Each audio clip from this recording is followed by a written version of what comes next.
আজ ৩০শে জুন মঙ্গলবার।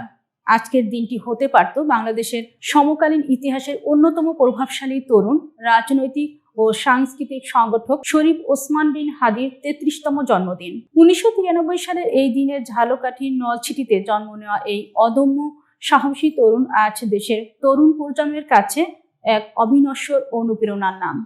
২০২৪ সালের জুলাই গণ অভ্যুত্থানে রামপুরা এলাকার প্রধান সমন্বয়ক হিসেবে রাজপথের লড়াই কাঁপানো ওসমান হাদি দেশের সার্বভৌমত্ব ও ইনসাফ ভিত্তিক সমাজ বিনির্মাণে প্রতিষ্ঠা করেছিলেন ইনকিলাব মঞ্চ এবং এর প্রধান মুখপাত্র হিসেবে দেশব্যাপী তুমুল জনপ্রিয়তা লাভ করেন।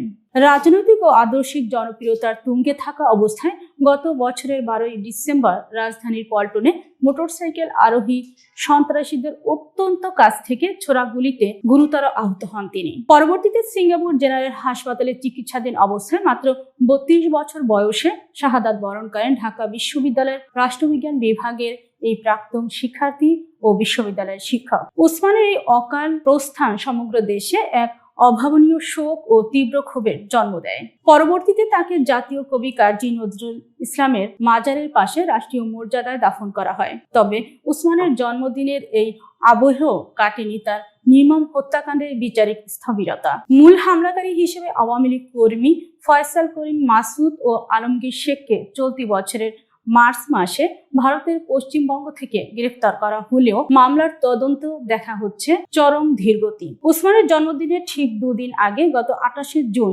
সিআইডি আদালতে সম্পূরক তদন্ত প্রতিবেদন জমা দিতে ব্যর্থ হওয়ায় আদালত আগামী ১৫ই জুলাই পরবর্তী তারিখ নির্ধারণ করেছে, যা এই মেগা মামলার তদন্তের ক্ষেত্রে ১৭তম বারের মতো সময় বৃদ্ধি। ওসমানের জন্মদিনের সামাজিক যোগাযোগ মাধ্যমগুলোতে তরুণ সমাজ ও ইনকিলাব মঞ্চের কর্মীরা আবেগঘন স্মৃতিচারণ করেছেন।